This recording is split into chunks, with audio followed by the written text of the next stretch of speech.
আমার মা মানে বুড়িটা, যেটা অচল পৃথিবী থেকে এবার চলে যাবে দুনিয়া থেকে, আর কটা দিন বেঁচে আছে ওই মায়ের নাম করে দিল। উপন্যাস বলছি, আবার বলছি উপন্যাস, এটা হাদিস বলে মাথায় নেবে না। তখন ওই যুবকটা একটা দম নিয়ে বলল, খেপি আমি মায়ের থেকেও তোকে ভালোবাসি। কত পাগল হয়ে গেছে। তখন বলছে সত্যি ভালোবাসো?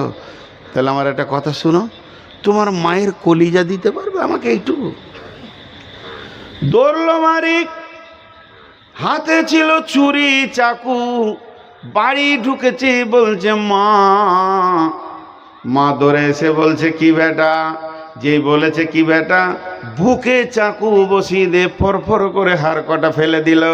কলজেটা টেনে বের করে সামান্য কেটে নিয়ে প্লেটে করে নিয়ে দৌড়ছে আর মনে মনে ভাবছে প্রেমিকাকে দেখাবো, প্রেমের গভীরতা বুঝে নেবে, আমি তাকে কত ভালোবাসি, মায়ের থেকেও ভালোবাসি, মায়ের কলজি উপহার দিছি। এই রকম মনে মনে ভেবে ভেবে ভেবে ভেবে পার্কের দিকে দৌড়ছে। আর দৌড়তে দৌড়তে যেই প্রেমিকার কাছে পৌঁছে গেছে, আর মাত্র 20-50 হাত বাকি আছে, এমন সময় একটা ইঁটে টক্কর লেগেছে আঙ্গুলে। আর আঙ্গুলে যেই টক্করটা লেগে গেছে, উবুর হয়ে পড়ে গেল, ছচ্ছর করে মাটিতে পড়লো। ইঁট পাথর আছে, বুক ছিঁড়ে গেল, আর প্লেটটা খান খান হয়ে গেল। কলিজার টুকরোটাও 20 হাত দূরে পড়লো।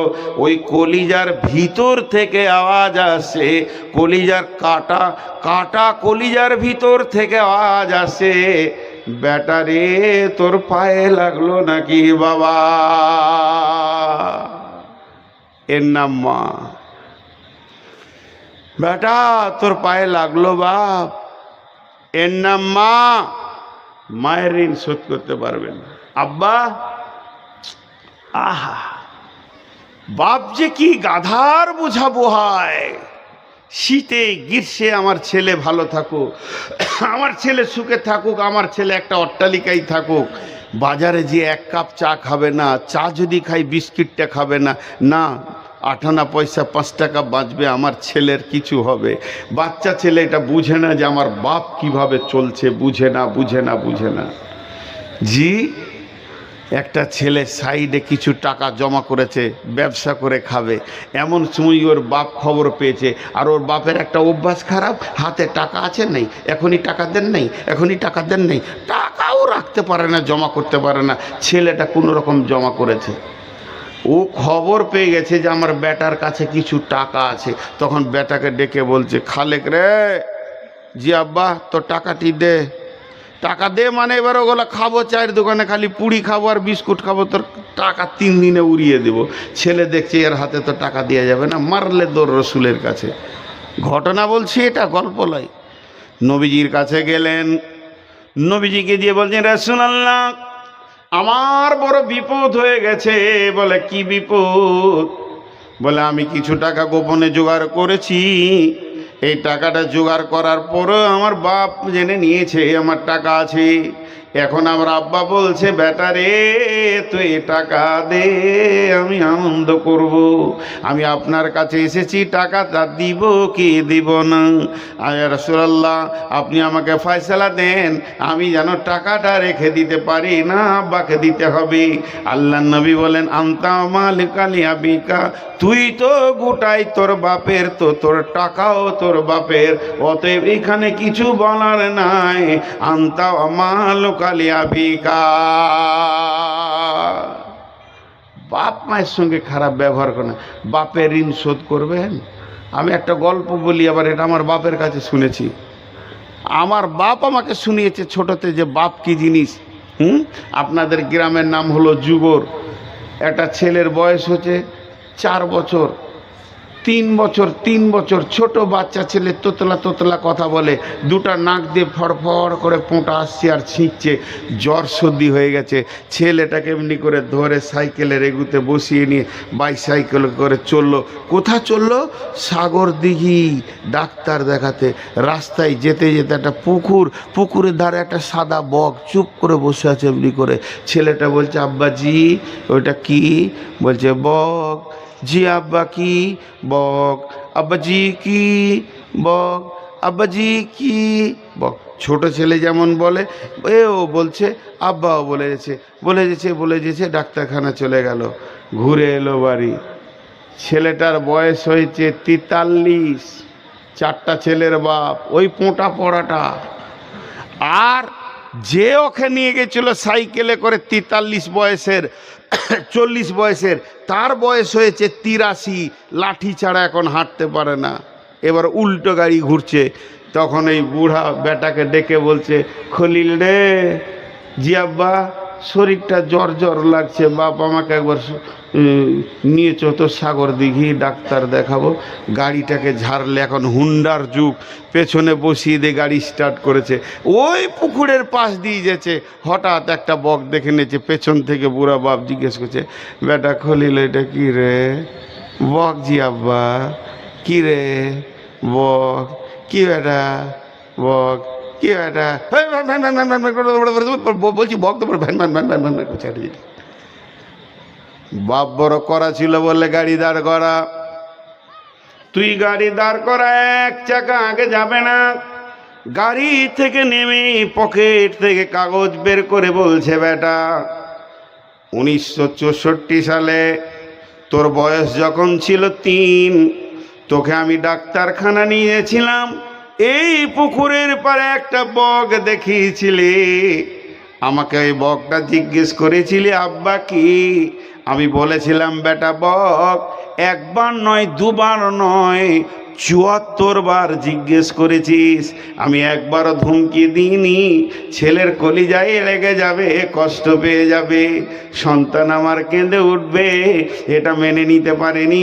প্রত্যেকটি কথাতে আমি উত্তর দিয়েছি। বেটারে, তোকে মাত্র 3 বারের পর 4 বার জিজ্ঞেস করেছি, এতেই তুই হুঙ্কার মেরে দিলি। অতএব যদি কোনো বেটা তার বাপের জিভতে, বেটা তার নিজের জিভ দিয়ে বাপের পাটা সাফ করে দেয়, তবুও বাপের ঋণ শোধ করতে পারবে না। তাই আল্লাহর নবী 2 নম্বরে ওসিয়তটা করছেন, মাঝরে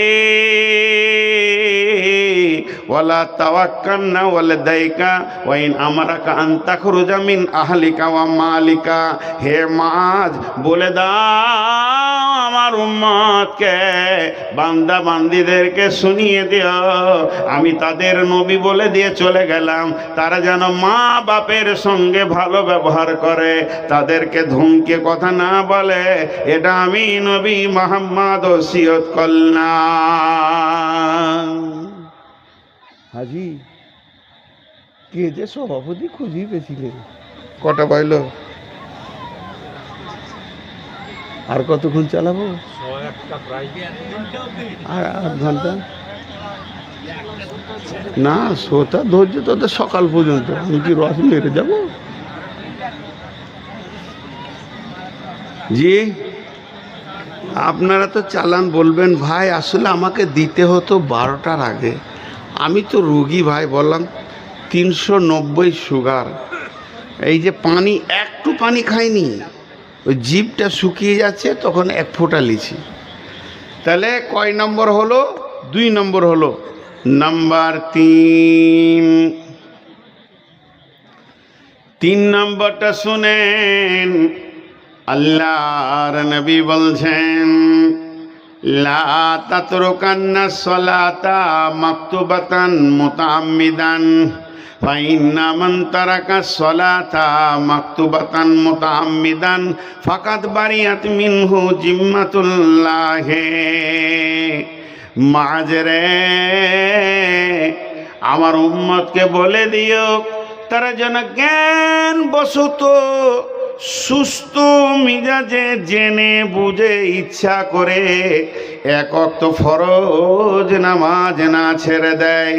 যে ব্যক্তি সজ্ঞানে ইচ্ছায় 1 ওয়াক্ত ফরজ নামাজ ছেড়ে দিবে, মাত্র 1 ওয়াক্ত ফরজ নামাজ ছেড়ে দেবে, ফাকাত বারিয়াত মিনহু জিম্মাতুল্লাহি, ওর সঙ্গে আল্লাহ বান্দা আল্লাহ সম্পর্কটা কেটে যাবে। আল্লাহর কোনো দায়িত্ব ওর উপরে থাকবে না, ওর কোনো দায়িত্ব আল্লাহ নেবেন না। অতএব ফরজ নামাজ যে কোনো হালে যেখানে যেখানেই থাকি, সফরে থাকে, মাঠে থাকে, ঘাটে থাকে, নামাজ যেন আদায় করে। জি, ফরজ নামাজ ইচ্ছা করে ছাড়া যাবে না। গোটা প্যান্ডেলে লাইট জ্বলছে, মাইক চলছে, শুধু যেখানে লাইটের কানেকশন আছে 1 ইঞ্চি তার নাই, হাফ ইঞ্চি, কোয়ার্টার ইঞ্চি, তাহলে একটাও লাইট জ্বলবে না, চলবে না। ফরজ নামাজ একটা এমন কেবেল আল্লাহর সঙ্গে, এই কেবেলটা এতটুকু শর্ট করা যাবে না, সম্পূর্ণ কেবেলটা লাগবে। বাকি অন্য আমলের ত্রুটি থাকলে অসুবিধা নেই, যেমন কম হয়ে গেলে তাহাজ্জুদ না পড়লে অসুবিধা নেই, এরকম কিছু আরও নফল ইবাদত আছে, না করলে অসুবিধা নাই। রমজানে রোজা রাখতেই হবে, সওয়ালে রোজা রাখলে বেলায় নেকি, না রাখলে আপনি গুনাহগার হবেন না। তেমনি এখানে এতগুলো বাল্ব জ্বলছে, 2টা বাল্ব যদি না জ্বলে তো অসুবিধা হবে না, কেবেলটা লাগবেই। এর জন্য ফরজ নামাজ হচ্ছে এই উম্মতের কেবেল। আল্লাহ নবী বলেন, ইচ্ছা করে 1 ওয়াক্ত নামাজ যেন না ছাড়ে। আমি যে মেয়েটাকে বিয়ে করেছি, মেয়েটা হলো আমার স্ত্রী, সে আমাকে ভালোবাসে, আমি তাকে ভালোবাসি, সে আমাকে বোঝে, তাকে আমি বুঝি। সে আমার প্রেমে পাগল, তার প্রেমে আমি পাগল। তার অসুবিধা হলে আমার অসুবিধা হয়, সে অসুস্থ হলে আমার মন খারাপ করে। কত প্রেমে 2 জন ডুবে আছি, একদিন যদি বিবির মাথা ধরে, সেদিন আমি শান্তি বিচরণ করতে পারি না। সেও আমাকে কত মহব্বত করে, সারা রাত জেগে যখন আমি বাড়ি যাই, বারবার বাড়ি থেকে ফোন আসে, কত দূরে আসলেন, কেমন আছেন, গাড়ির অবস্থা কি, এখনো পৌঁছাতে পারলেন কি না। আপনাদের এখানে পৌঁছেও বিবির সঙ্গে কথা হচ্ছে, কারণ সেটা আমার প্রেমের বাঁধনে, তার সঙ্গে আমরা 2 জন বন্ধনে রয়েছি। কিন্তু ওই মেয়েটি, যে মেয়েটির মাথা ধরলে আমার মাথা ধরে যায়, ওই মেয়েটি যদি একবার তালাক নিয়ে নেয়, একবার যদি মোতালাকা হয়ে যায়, তার সাথে আমার যদি ছিন্ন হয়ে যায়, মেয়েটা যদি অ্যাক্সিডেন্ট হয়ে হসপিটালে থাকে, আমার আর কোনো চিন্তা থাকবে না, তার ওষুধ হলো কি না, পাটা ঠিক হলো কি না, মাথা ধরলো কি না, বাঁচবে না মরবে, কোনোই চিন্তা থাকবে না। শুধুমাত্র তালাকটা এমন জিনিস, এত গভীর প্রেম কেটে ছিন্ন ভিন্ন হয়ে যাবে। আল্লাহ বান্দা, বান্দা আল্লাহ, এটা প্রেমের জগৎ। এই জগতে আল্লাহ বান্দাকে ভালোবাসে, বান্দা আল্লাহকে ভালোবাসে। কিন্তু যে বান্দা ইচ্ছা করে 1 ওয়াক্ত ফরজ নামাজ ছেড়ে দেবে, আল্লাহর সঙ্গে বান্দার সম্পর্ক তখনই সঙ্গে সঙ্গে কেটে যাবে। এটা এমন একটা জিনিস, গোলাম রে, জীবনেও জানো আল্লাহর হুকুম ফরজ সলাৎ যেন ছাড়বে না।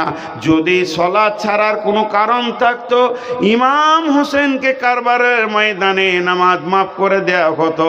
উহুদের, বদরের, হুনাইনের আর তবুকে যত যুদ্ধ হয়ে গেল, খন্দকে, প্রত্যেকটা যুদ্ধে নামাজ মাফ হয়ে যেত। এর মতো বিচলিত সময়, এর মতো টেনশনের সময় সাহাবীদের আর কম ছিল না। সেই কারবালার ময়দানে ইমাম হোসেনকে মাফ করা হয়নি সলাৎ। অতএব আল্লাহর নবী বলছেন, মাঝরে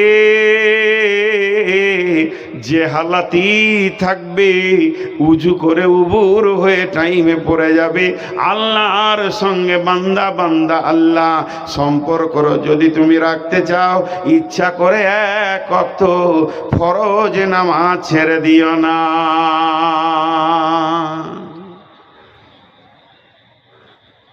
কটা হলো? 9টা? হ্যাঁ, কে বলছে 2টা?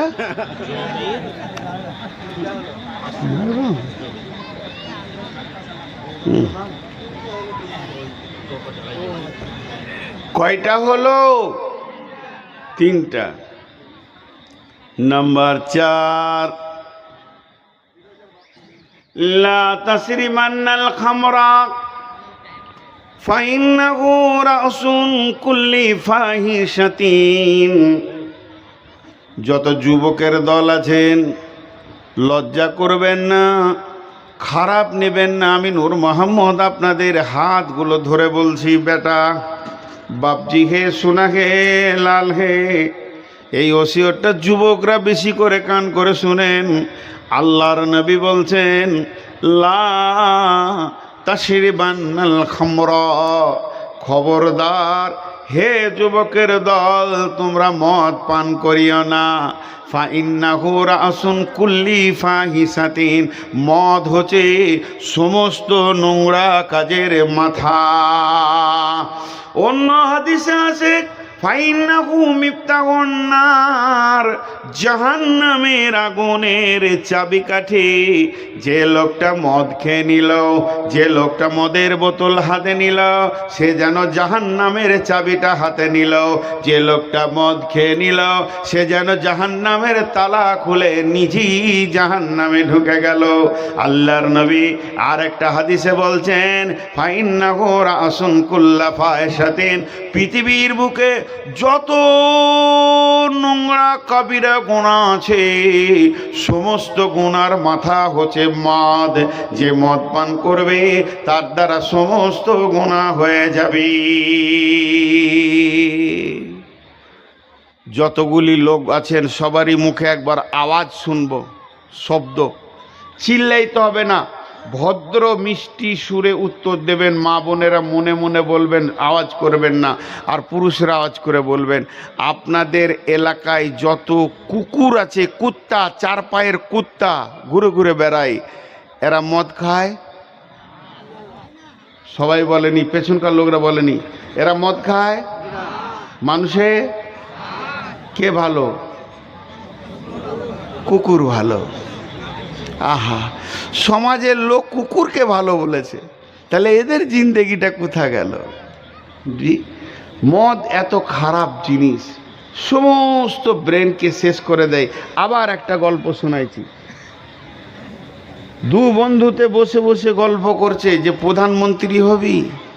বলছে তোর শখ কত রে? ভোটে জিততে হবে, আবার মন্ত্রিসভায় ভোট হবে, এমপি ভোট হবে, তারপরে মন্ত্রিসভায় ভোট হবে, তারপর ক্যাবিনেট ভোট হবে, এই হবে ওই হবে, তবেই মন্ত্রী। বলছে তোর হুঁশই নাই, প্রধানমন্ত্রী হতে গেলে বেশি সময় লাগে না। এখন আমরা সাধারণ মানুষ, এক বোতল খেয়ে নেবে মন্ত্রী হয়ে যাবে সেকেন্ডে। কি আইন জি, রাস্তায় আইন জারি করবে, এই করব ওই করব। মদ খেলে মানুষের হুঁশ থাকে না, হুঁশ থাকে না। আর মদের থেকে একটা ভয়ানক খারাপ নেশা আছে, সেটা মৌলবীরাও খায়, আমরাও খাই, আপনারাও খাই। শেখ সাদি বলে দিয়েছে, তো আজকাল বলছি না। তো মদ খেলে হুঁশ থাকে না, তো ও পাগলের মতো হাঁটবে, ডান দিককার পা বাঁ দিকে, বাঁ দিককার পা ডান দিকে। একজন মদ খেয়ে নিয়েছে ফুল, যে বাড়ি যাচ্ছে, লটাস ফটাস লটাস ফটাস, রাস্তায় আর সোজা করে হাঁটতে পারছে না।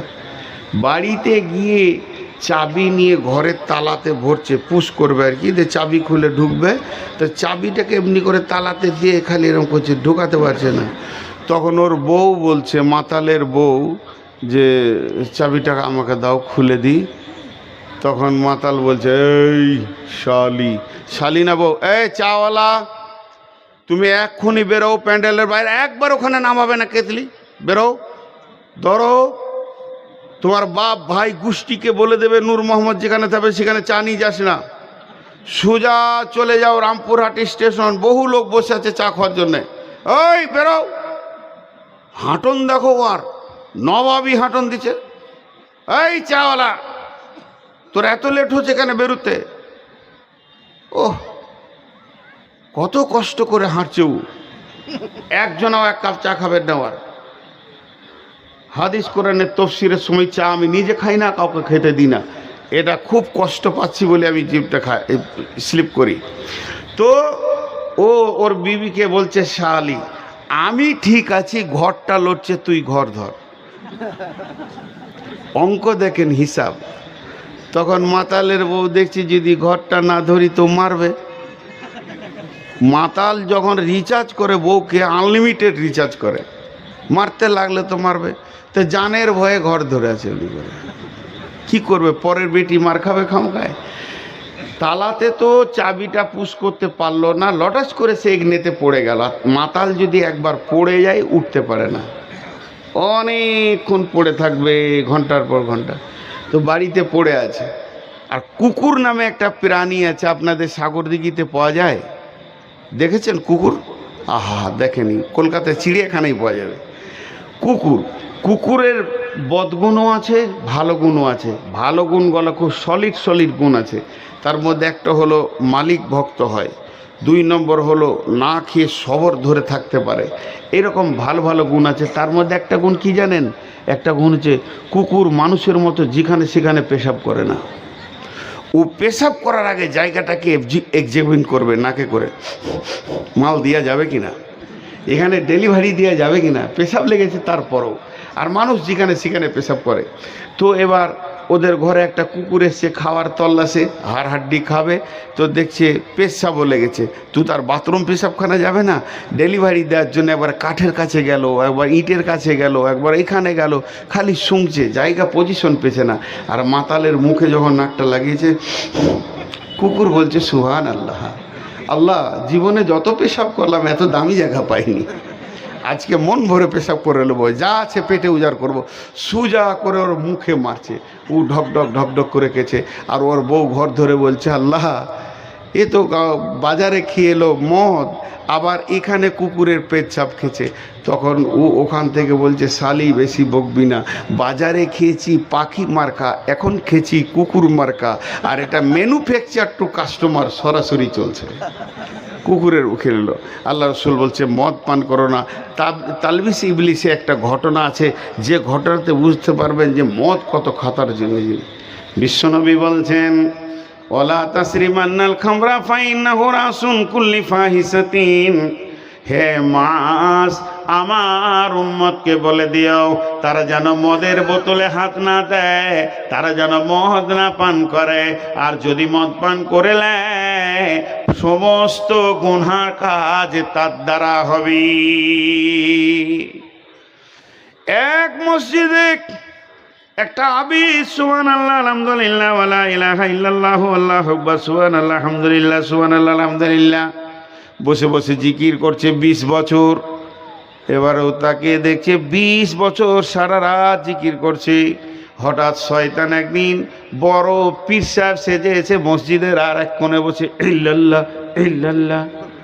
কি বলছো কে রে বাবা? আমি তো 20 বছর ধরে যুগড়ে চালিয়ে যাচ্ছি, এসার পর বসি, ফজরে উঠি, এত রাত ধরে জিকির করছি, 20 বছরে দেখতে পাই না। এই মালটা আবার কোথা থেকে এলো?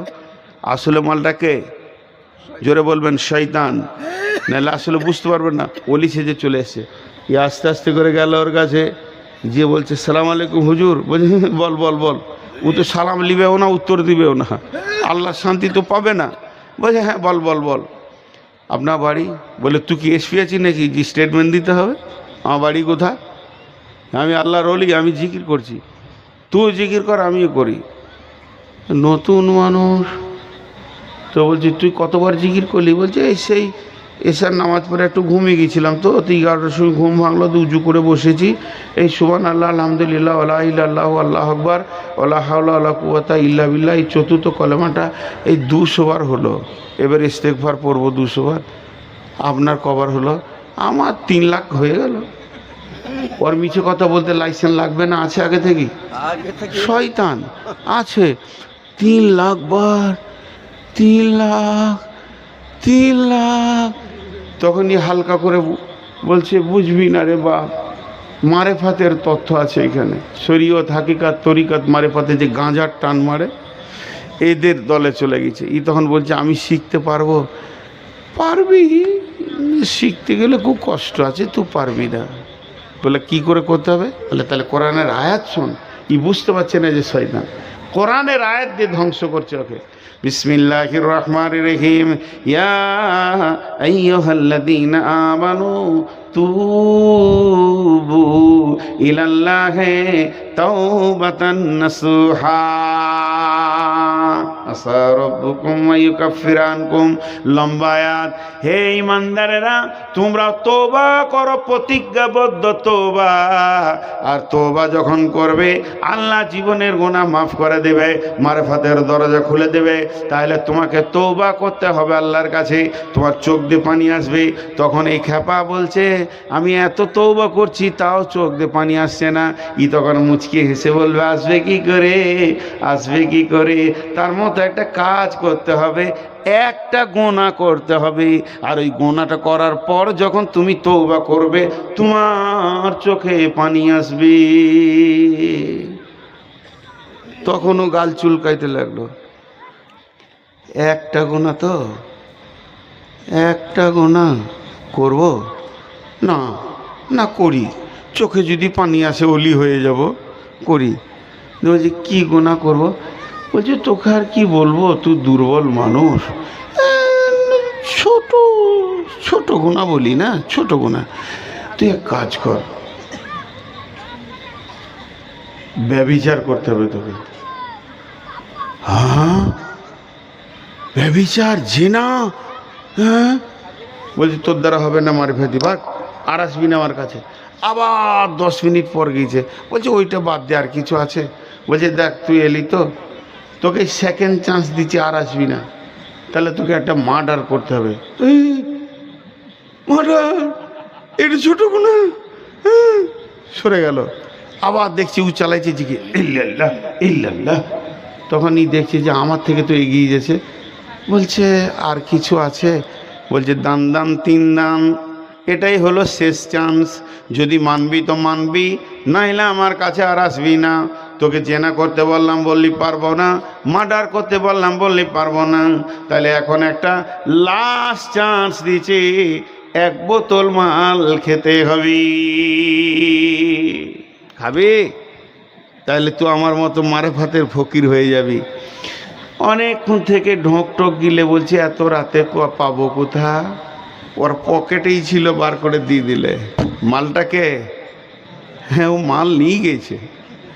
দিয়ে ও এটাকে ঢক ঢক ঢক ঢক করে খেয়ে নিল। দেখলা যে এখন মারেফাতের দরজা যদি খুলেই যায় তাহলে খায়। যখনই খেয়ে নিল, কাম রিপু সেক্স টনটনে হয়ে গেল, পাগলের মতো করছে মসজিদের ভিতরে। ও ভাবছে নিশাটা কেটে যাবে ফজরের আগে, কিন্তু পাগলের মতো যখন করতে লাগলো, শয়তান টুক করে তখন উঠে গেল।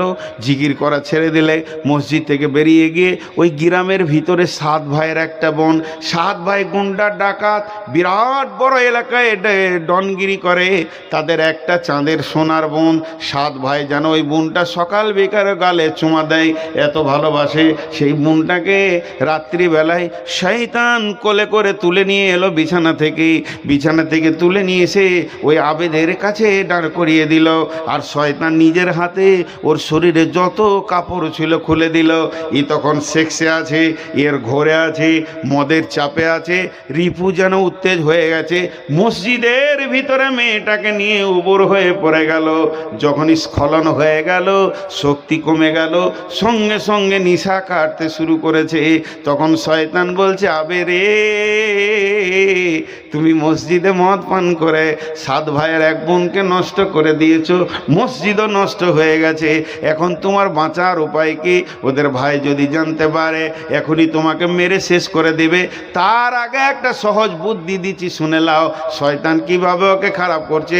এ দেখো আমার কাছে চাকু রয়েছে, মেয়েটাকে আমি ধরছি, তুমি কেটে ফেলে দাও।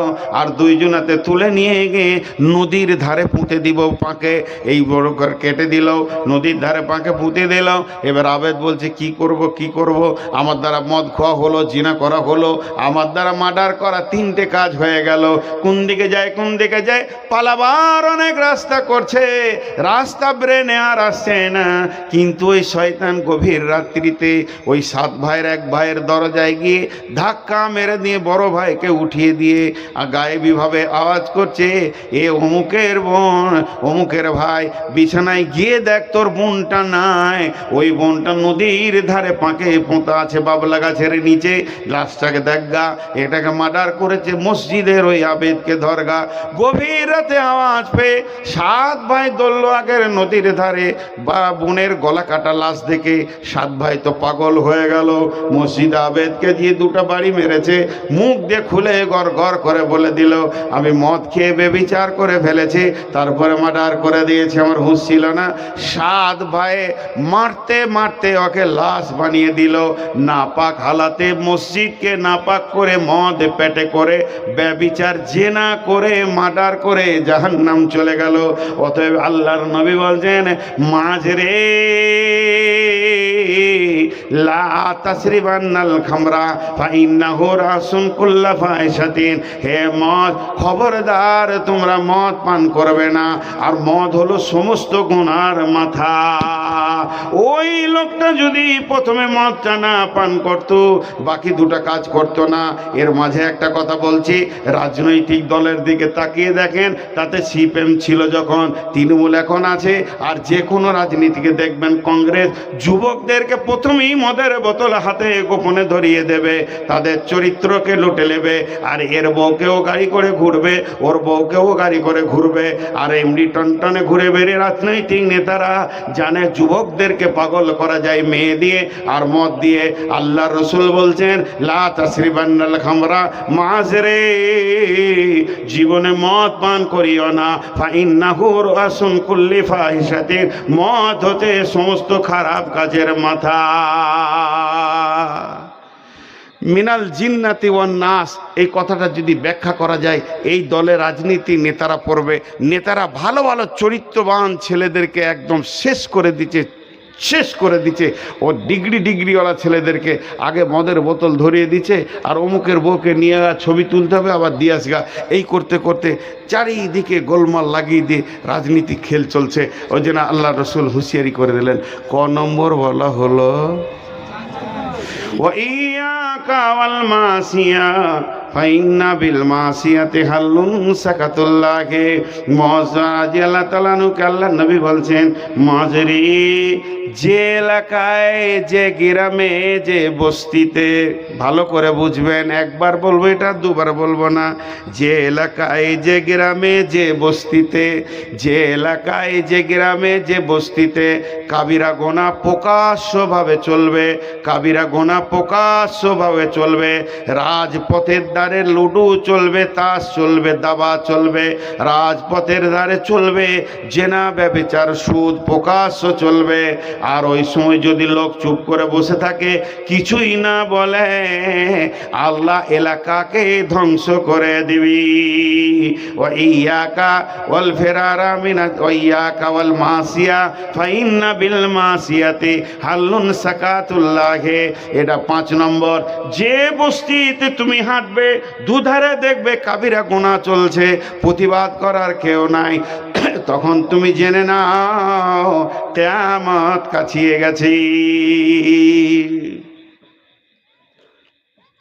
ইমাম মাবিয়া যখন মসজিদে নববীর ইমাম হলেন, একদিন জুমার খুতবা দিচ্ছে। খুতবার বিষয়বস্তুটা হচ্ছে বাইতুল মাল আমার ব্যক্তিগত মালের মতো, যা মন যাবে তাই করব, তোমরা পূজারা কেউ কিছু বলতে পাবে না। শুধু একটা জুমাই খুতবা দিল। খুব কঠিন মানুষ ছিলেন, শক্ত মানুষ ছিলেন, হুঙ্কারওয়ালা ব্যক্তি ছিলেন।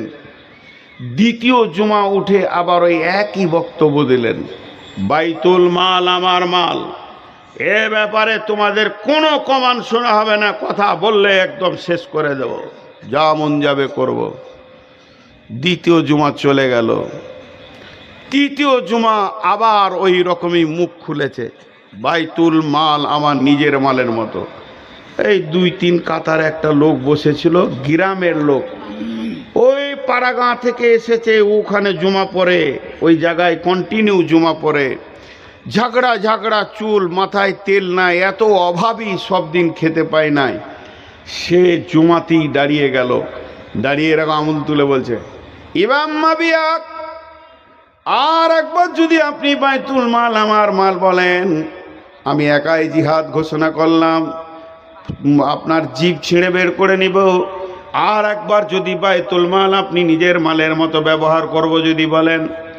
ইমাম মাবিয়া মিম্বার থেকে নামলো, লোকটাকে বুকে জড়িয়ে ধরে 2 গালে চুমা দিল, চুমা দেওয়ার পর বলছে, ভাই আমি নবীজির কাছে শুনেছি যখন বাইতুল মালের অপব্যবহার চলবে, মানুষ স্বাধীনভাবে ব্যবহার করবে, কোরআন হাদিসের নীতি মানবে না, রসুলের নীতি মানবে না, তার প্রতিবাদ করার কেউ থাকবে না, তো জেনে নাও ওই বাদশাও জাহান্নামে যাবে আর এলাকাটাও ধ্বংস হয়ে যাবে। বাইতুল মালের অপব্যবহার হলে আল্লাহ সেখানে রেগে যান। অতএব আমি প্রথম জুমাতে টেস্ট করেছিলাম, এক সপ্তাহ কোনো লোক প্রতিবাদ করেনি, আমি এক সপ্তাহ রাতে ঘুমাতে পারিনি। আমি দ্বিতীয় জুমাতে বললাম, তখনও কেউ প্রতিবাদ করেনি। আজকে 15টা রাত আমি ঘুমাইনি। আজকে আমি উঠলাম আর প্রতিবাদটা তুমি করলে, এখন আমি বুঝে নিলাম সেই জাহান্নামী বাদশাটা আমি নয়। না হলে বাইতুল মালকে স্বাধীনভাবে যারা ব্যবহার করে, দেখবেন অনেক মাদ্রাসা আছে, আমি একটা মাদ্রাসার নাম বলে দিতে পারবো, অনেক মসজিদ আছে, তারা বাইতুল মালকে ক্যাশিয়ার মেম্বার স্বাধীন ব্যবহার করে। এটা করা যাবে না। শরীয়তের দৃষ্টিতে ব্যবহার করতে হবে, আলেমের পরামর্শে ব্যবহার করতে হবে। তারা একটা হাদিস জানে না, কোরআন জানে না, অথচ মাদ্রাসা শিক্ষকদের পরামর্শও নেয় না, নিজের স্বাধীন ব্যবহার করে। বিশ্ব নবী ফয়সালা টেনে দিয়েছেন। তা আল্লাহর নবী ঠিক বললেন, যখন তুমি দেখবে পূব দিকে কালো মেঘ উঠেছে তখন বৃষ্টি হবে, এটা যেমন নিশ্চিত। যখন বাইতুল মালের অপব্যবহার চলবে আর রাজপথে যখন কাবিরা গোনা চলবে, রাজপথে যখন একদম প্রকাশ্য জেনা ব্যভিচার, নারীর কাপড় ধরে টানাটানি, পুরুষের পেছনে নারী দল, মদ জুয়া তাস লুডো দাবা গাঁজা সব চলবে আর প্রতিবাদের কেউ থাকবে না। আল্লাহর নবী বলেন, মাস রে তুমি আমল নামার ব্যাগটা রেডি করে লিও, এবার পৃথিবী ধ্বংস হবে। তোমাকে জান্নাতে যদি যেতে হয় আমার উম্মতকে বলে দিও, কালো মেঘ উঠলে মানুষ যেমন ধান গম শুকাতে দিলে তুলে নেয়, গুটিয়ে নেয় যাতে ভিজে না যায়, ঠিক ওই রকম তুমিও আখেরাতের জন্য তৈরি হয়ে যাও, আল্লাহ এলাকাকে ধ্বংস করবে। 6 নম্বরে আল্লাহর নবী বলছেন, ওয়াইয়াকা ওয়াল ফিরারা মিনাজ জাহফি ওয়া ইন হালাকান নাস। এটা বিশ্ব নবী বলেছেন, এটা বিশ্ব নবী বলেছেন, এটা বিশ্ব নবী বলেছেন। নবী মুহাম্মদুর রাসূলুল্লাহ সাল্লাল্লাহু আলাইহি ওয়াসাল্লাম বলেছেন। আর এই আইনটা সারা পৃথিবীকে মেনে নিতে হয়েছে। বিশ্ব নবী বলছেন, মাঝ যখন জিহাদের ময়দানে নেমে যাবে, চলছে রানিং মহারাক, রানিং জিহাদ চলছে, তোমার সামনে কদমে জান্নাতের দরজানো হু হু করেছে আর হুর পরীরা তোমাকে হাতছানি দিয়ে ডাকছে, তবে পেছন দিকে তুমি পা বাড়াবে না, পেছন দিকে জাহান্নাম দাও দাও করে জ্বলছে। জিহাদের ময়দানে যখন তুমি নেমে যাবে, একদম রানিং জিহাদে নেমে যাবে, তোমার সামনে কদমে জান্নাত থাকবে, পেছন কদমে জাহান্নাম থাকবে। আল্লাহর নবী বলছেন, ওয়াইয়াকা ওয়াল ফিরারা মিনাজ জাহফি, জিহাদের ময়দান থেকে খবরদার তুমি পালাবে না। ওয়াইন হালাকান নাস, তোমার সমস্ত সাথী যদি রক্ত মাখা পড়ে থাকে শহীদ হয়ে, তুমিও ওদের দলের নামটা লিখিয়ে দাও যে শহীদ হয়ে যাও, তবু পেছন ফিরে পালায়ও না, মাঝ পালায়ও না, আল্লাহ নারাজ হয়ে যাবে। কারণ তুমিও শহীদ হয়ে যাও, তুমিও আল্লাহর কাছে চলে যাও। এটা হলো 6 নম্বর, খবরদার তুমি ওখান থেকে পালাবে না। ওয়াইয়াকা ওয়াল ফিরারা মিনাজ জাহফি ওয়া ইন হালাকান নাস। 7 নম্বর আল্লাহর নবী বলছেন,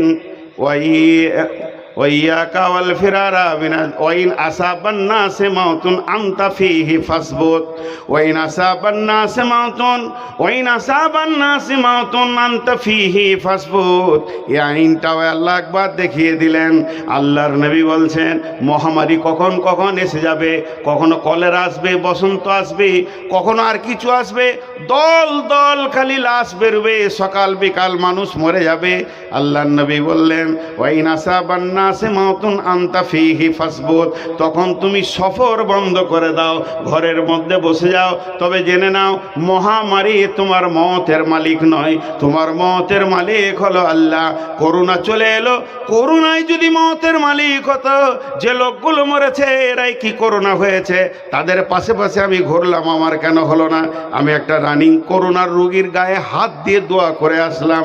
রাতের গোপনে গেলাম, সেখানে যেতে পারি না, মসজিদের চাপ চাপে পড়ে গিয়ে অনেক ঋণ হয়ে গেছে আর জালসাও বন্ধ, কি করে মসজিদের ঋণ শোধ করবো, দৌড়ে চলে গেলাম পূর্ব বর্ধমান কাটোয়া। সেখানে শুনছি করোনা হয়েছে, 3বার টেস্টে ধরা পড়েছে। তাকে গিয়ে বললে, হুজুর আমার ভাইয়ের জন্য দোয়া করেন। বললাম ডেকে দেন। তার গায়ে হাত বোলাতেছি, হুজুর আমার গায়ে হাত দিবেন না। বলে না, আল্লাহ তাবারক ওয়া তাআলা পৃথিবী সৃষ্টি হওয়ার 50,000 বছর পূর্বে আমার মওতের ডেট লেগেছে এবং কিভাবে আমি মরবো সেটাও লেখা হয়েছে। তুমি আমার মওতের মালিক নও, কোনো মহামারী মওতের মালিক নয়। তবে আল্লাহর নবী সফরটাকে বিরত করে দিয়েছে।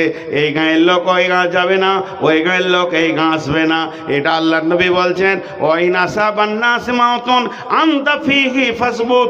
যখন দল দল নাস বেরিয়ে যাবে, যদি মহামারী এসে যায়, তুমি নিজের জায়গাটাকে আঁকড়ে ধরে বসে থাকবে, সফর বন্ধ করে দিবে। এটাও সারা পৃথিবী মেনে নিয়েছিল যে একমাত্র করোনাকে রোখার রাস্তা হচ্ছে সবাই সফর বন্ধ করে দিয়ে নিজের জায়গায় বসে যাও। এই যে আল্লাহর নবী বহুত দিন আগে বলে গেছেন। এটা 7 নম্বর। 8 নম্বরে বলছেন, ওয়ালাত ওয়ানফিক আলা আয়ালিকা মিনাত তাওলিক। 7টা বলা হলো। 1 নম্বরে শিরক করিও না, 2 নম্বরে মা বাপকে কষ্ট দিও না, 3 নম্বরে নিজের সন্তান 3 নম্বরে খবরদার ফরজ নামাজ ছেড়ে দিও না, 4 নম্বরে মদ পান করবে না, 5 নম্বরে যে এলাকায় আল্লাহর নাফরমানি চলবে সে এলাকাকে ধ্বংস করবে, 6 নম্বরে যুদ্ধের ময়দান থেকে পালাইও না, 7 নম্বর হচ্ছে মহামারী হলে জায়গা ছেড়ে পালিয়ে যেও না। আর 8 নম্বরটা কি বললেন আল্লাহ নবী, ও আনফিক আলা আয়ালিকা মিনাত তাওলিক।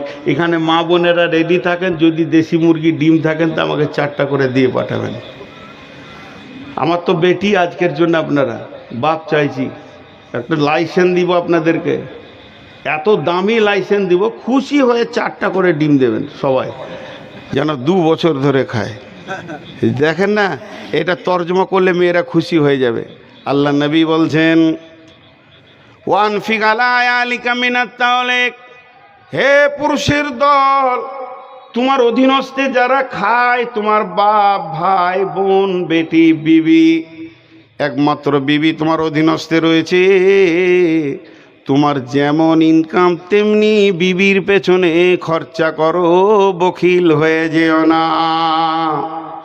তোমার প্রতিদিনের যেমন ইনকাম, মাসে যেমন ইনকাম, ওই রকম বিবির পেছনে খরচা করবে, বখিল হয়ে যাবে না।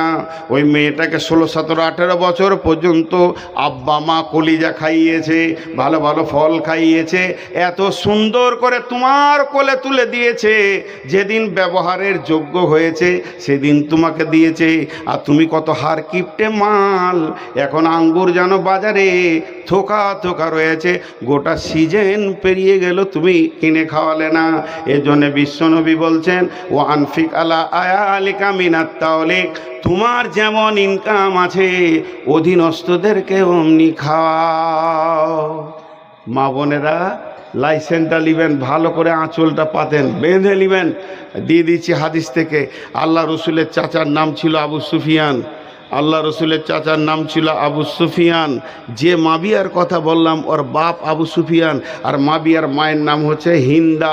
হিন্দা রসুলের চাচাকে কলিজাকে চাবিয়ে খেয়েছিল, পরে তৌবা করে ঈমান এনেছিল, আর আবু সুফিয়ানের সাথে বিয়ে হয়ে গেছিল। যে হিন্দা রসুলের চাচার কলিজা চাবিয়েছে, ওই হিন্দা রসুলের আরেক চাচাকে বিয়ে করে রসুলের চাচি হয়ে গেল। যখন রসুলের চাচি হলো, হিন্দা খুব উদার মেয়ে ছিল, খাওয়া দাওয়া চলাফেরা কোনো কুঞ্জুসি ছিল না। তা রসুলের যে চাচার সঙ্গে বিয়ে হয়েছিল ওইটা একটা হাড় কিপটে মাল, সে হচ্ছে আবু সুফিয়ান। হাড় কিপটে মাল, একবারে ভালো খাবার ঘরে হয় না। হিন্দা একদিন এসে আল্লাহর নবীর কাছে অভিযোগ করে দিলেন, ইয়া রাসূলুল্লাহ, আপনার চাচাকে একটু বুঝান, জীবনে গোশ কিনে না, মাংস কিনে না, ইলিশ তো দূরের কথা, পুঁটিও কিনে না, এমনভাবে চলছে, খালি পচা মাল দিয়ে সংসার চালাচ্ছে। নবীজি বললেন, এ আমার চাচি, বোখালতি এমন একটা রোগের কোনো মেডিসিন নাই, হার কিপ্টে মাল না, লোকের মাল খেতে ভালোবাসে, নিজের খরচা করে মাল খাবে না। একে এমন একটা মেডিসিন দিয়ে দিব, উদার হবে তা হবে না। এর একটা সোজা রাস্তা হচ্ছে, চাচার মাল চুরি করো আর কিনে কিনে খাও। বিশ্বনবী যখন হিন্দাকে পাওয়ারটা দিয়ে দিলে, সারা পৃথিবীর নারী পার পেয়ে গেল, স্বামীর মাল চুরি করা যায়। 4টা ডিমে হবে, স্বামীর পকেট মারা যায়। কতটা পরিমাণ যায়, ওই মাল মেরে আপনি বাপ ভাইকে দিতে পাবেন না, গোনা হয়ে যাবে।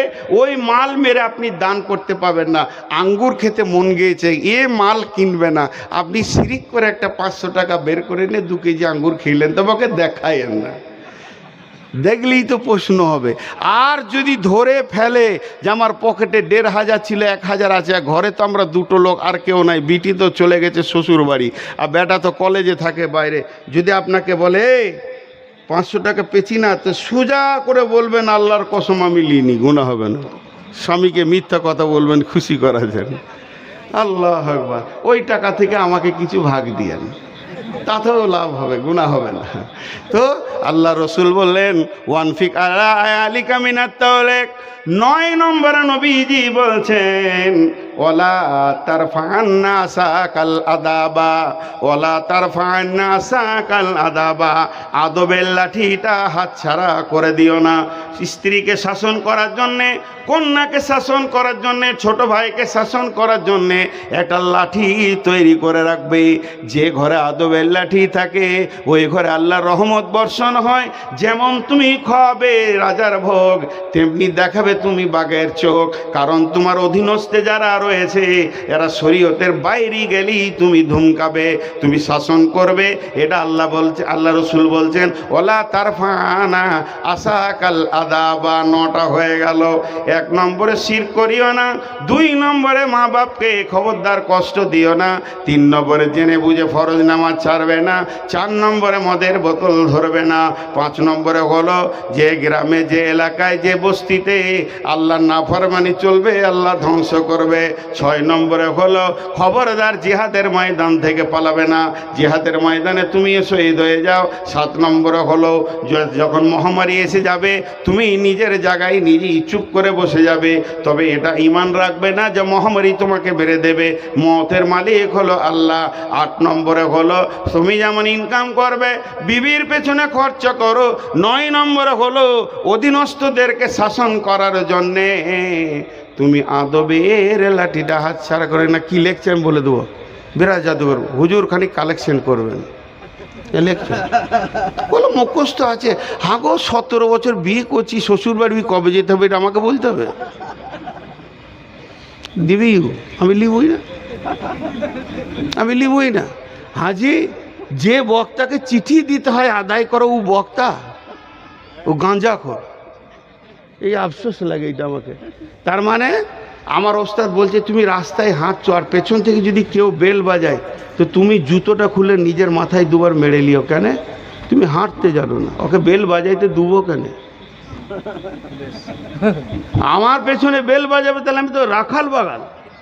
আমি রাস্তায় এমন হাঁটবো, গাড়িওয়ালা জানবে যে একটা জ্ঞানী মানুষ হাঁটছে, আমার জন্য বেল কেনে বাজাবে। আর এখন সব থেকে বড় স্টাইল হচ্ছে রাস্তার মাঝে দাঁড়িয়ে গল্প করা। আমার ড্রাইভার বলে মাঝে মাঝে, কুত্তে আপনি এলাকা মে শের বান যাতে হয়। কত কষ্ট হয় ড্রাইভারদের, ও রাস্তার ধারে গল্প করবে। একটা 23 বছর ধরে জলসা করছে, তাকে যদি চিঠি দিতে হয় আদায় করো। আহা, ছেলেকে বিয়ে দিয়া শ্বশুরঘর যে কথা বলতে হবে, যে শ্বশুরঘর যা, খালি বিয়ে দিয়ে দেখেন নাতি কখন করলে চেপে যাবে। হ্যাঁ, আর শ্বশুর ঘর যা যদি ছেলেকে বলতে হয়, ওর বিয়ে না দেওয়াই ভালো। ও গাধা। আল্লাহু আকবার। 10 নম্বরটা শুনেন, এটা ট্রেস দিয়ে বলছি। লাখ কথার এক কথা, কোটি কথার এক কথা রসুলের এই কথাটা। সারা রসুল যে আমাদেরকে বলে গেছেন, সব কটা যদি একটাই জমা করেন, সব কথার এক কথা এটা। এই জন্য খুব ট্রেস দিয়ে বলছি। ছোট কথা একবারই দিলে ঢুকে যাবে, 2বার বলতে হবে না এমন কথা। আর ওইটাই যদি সকলে দিলে থাকে, সকলেই জান্নাতের ফায়সালা পাবো। সেই আল্লাহ নবী বলছেন মাস ওয়া আখিফহুম ফিল্লাহে। আর একবার বলছি মাস ওয়াকিফহুম ফিল্লাহি। গুরুত্বপূর্ণ কথা 3 বার বলছি, মাজ ওয়াকিফহুম ফিল্লাহি। মাঝরে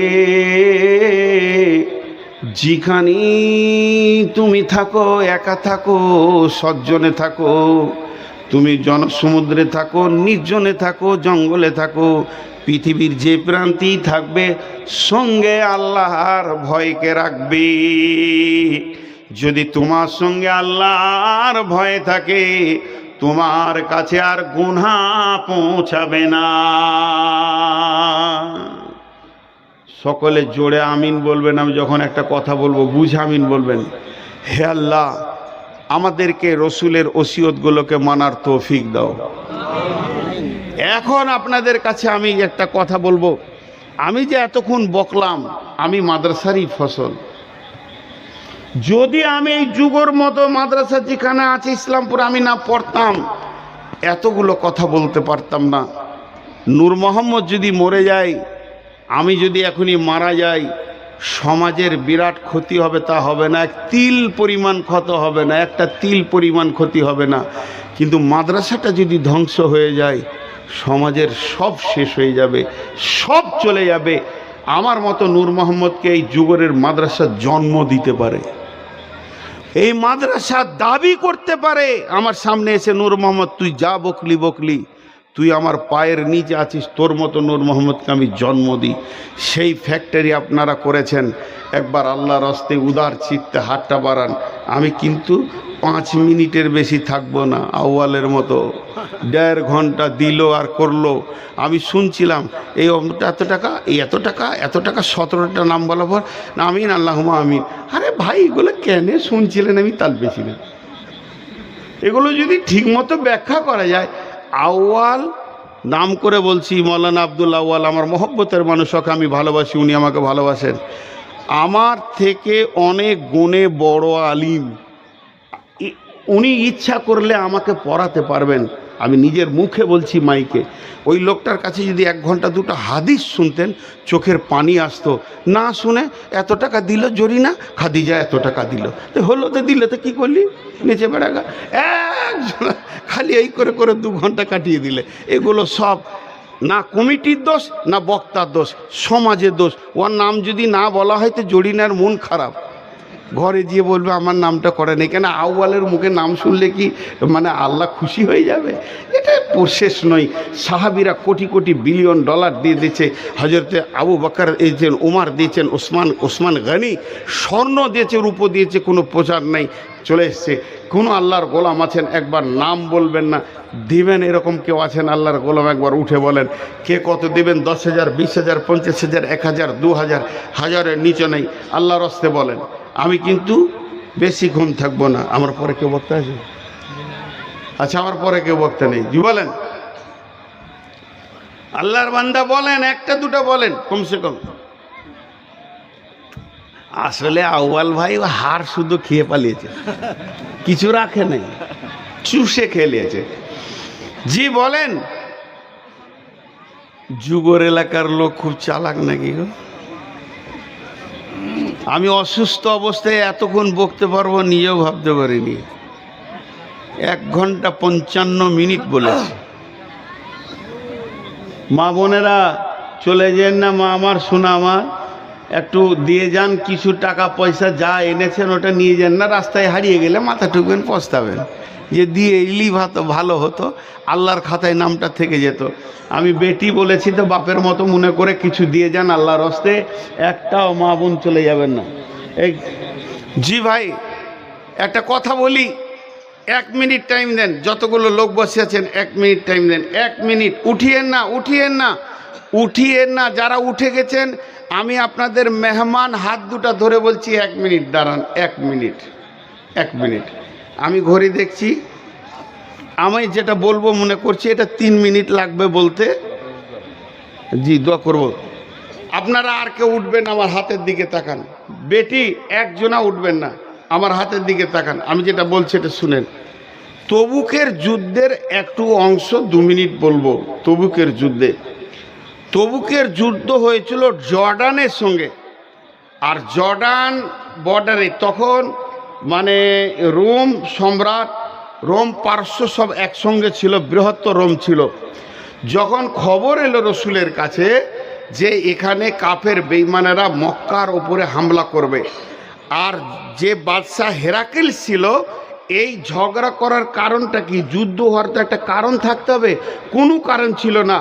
ওর কানে যদি কেউ পৌঁছিয়ে দিত যে তোমার থেকে মাস্তান অমুক জায়গায় আছে, তো ওকে শ্বশুর মানে ওর গোষ্ঠী জান না, যে আপনি খালি দেন না তারপর দেখছি, কেউ বাকি থাকবে না, শ্বশুরের সাথে ওর সালা টালা সব চলে যাবে। মাগো উসি সে যো দেতে হেই খুশি সে। আমি কটা কথা বলবো, আপনারা উঠিয়েন না বাবজি, হয়তো আগামী বছর আসবো কিনা, মারা যাবো আল্লাহ জানে, 2 মিনিট টাইম নিচ্ছি। তো ওকে খালি যদি কেউ বলে দিত যে তোমার থেকে ওই জায়গায় বড় একজন আছে, তো ওকে কী করে দাবাতে হবে, এটাই ছিল আর নিশা। তো কেউ গিয়ে বলল, হে বাদশাহ, তোমার থেকে একটা মাস্তান এসেছে মদিনাতে, ওর সঙ্গে কেউ লড়ে পারছে না। বলছে ওরে ধর, ওকেই ধর। তার মানে রসুলকে এবারও ধরবে। কি বিপদ করলে এবার, ওর কপাল খারাপ এবার হয়েছে, রসুলের ওপর আক্রমণ করবে। এই খবরটা মদিনায় পৌঁছে গেল। আর তখন বাইতুল মালে কোনো টাকা নাই। আমি কালেকশনের কথা বলছি, আমার মাদেরকে বলছি, আমার বেটিদেরকে বলছি। তা আল্লাহ নবী দিলেন বাইতুল মালে কিছু নাই, আর হঠাৎ টাকা নিতে হবে।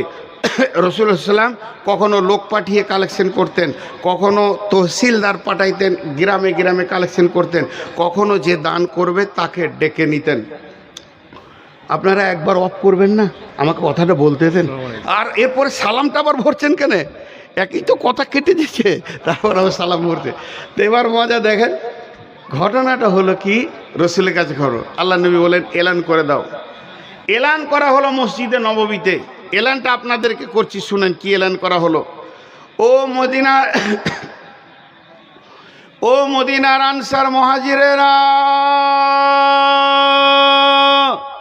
তোমাদেরকে শোনানো হচ্ছে, আমি নবী মুহাম্মদ রাসূলুল্লাহ সাল্লাল্লাহু আলাইহি সাল্লামের তরফ থেকে বলছি, খুব অতি শীঘ্রই আমাদেরকে তবুকের জন্য সুসজ্জিত হতে হয়েছে। বাইতুল মালে এখন কোনো টাকা নাই, তোমাদের যার কাছে যা আছে মসজিদে নববীতে নিয়ে এসো। সময় নাই যে কালেকশন করতে যাব।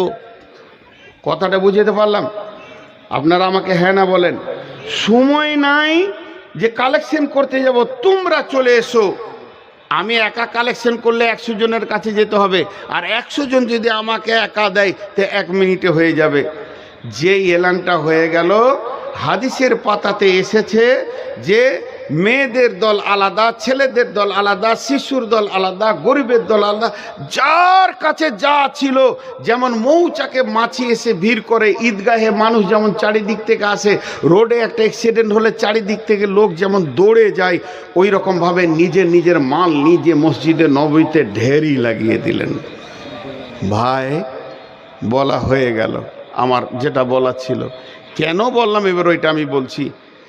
সেই আমাদের রক্তের গ্রুপ যদি ঠিক করে দেখা যায় ইমানের ল্যাবরেটরিতে, এই দুনিয়ার ল্যাবরেটরিতে না, ইমানের ল্যাবরেটরিতে, আমরা সেই বংশেরই ছেলে। আমাদের বাপ ভাই দাদুরা এই কাজ করে গেছে। আমরা সাহাবীদের বংশের লোক, আমরা সেই আবু বকরের বংশের লোক, আমরা ওসমানের বংশের লোক, আমরা আলীর বংশের লোক। তা আজকে একবার তার নকলটা দেখাতে হবে, একজনও উঠবেন না। আমি একটা চাদর দিব এইখানটাতে, চাদর ধ্যানের সঙ্গে শুনবেন, কথা গোলমাল করবেন না। এখন কিন্তু একজন 1 টাকা নিয়ে উঠবেন না। কিন্তু মেয়েদেরকে বলছি, যতগুলো আমার বেটি আছেন, একটা চাদর দিব এই বাঁশটার কাছে, আর একটা চাদর থাকবে এইখানে, 2টি চাদর থাকবে। চাদরওয়ালা আপনার কাছে যাবে না, চাদরওয়ালা আপনার কাছে যাবে না। আপনার দিলে যদি আল্লাহর মহব্বত থাকে, রসুলের মহব্বত থাকে, আপনি উঠে এসে চাদরে টাকাটা দেবেন। কত করে দেবেন? সকলে নারী পুরুষ যা আছেন 1000 টাকা করে দেবেন। সবাই 1000 টাকা, 1000 টাকা না থেকে 500 টাকা, 500 টাকা না থেকে 200 টাকা, 200 টাকা না থেকে 100 টাকা, শেষকালে বলছি 50 টাকা। এর নিচে আমি নামবো না। এই 3-4টি আমি আবদার রাখলাম। উঠবেন না ভাই আমার, হাত দুটো ধরে বলছি বসেন, হাত দুটো ধরে বলছি।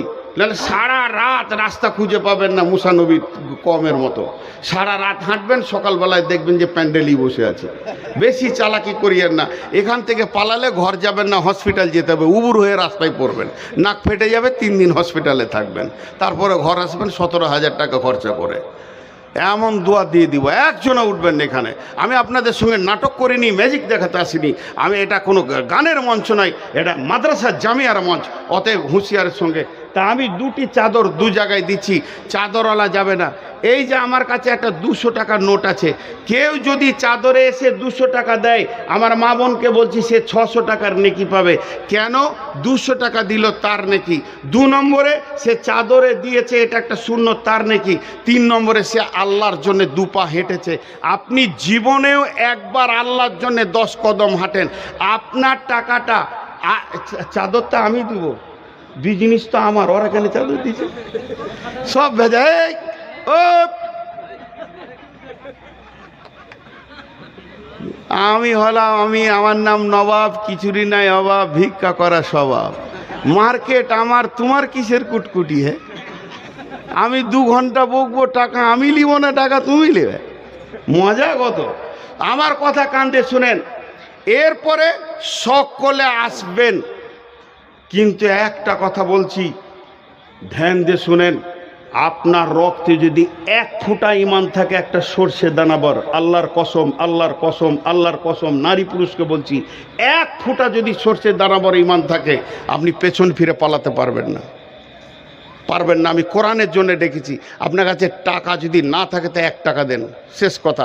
1 টাকা নাই, খালি হাতটা খালি এরকম রাখবেন আর বলবেন আল্লাহ তুমি বরকত দাও, এর থেকে আর নিচে নামলাম না। কি বলবো, সবাই এদিকে আসবেন, যিনি আসবেন না তিনি একবার বলেন যে আমি যাব না।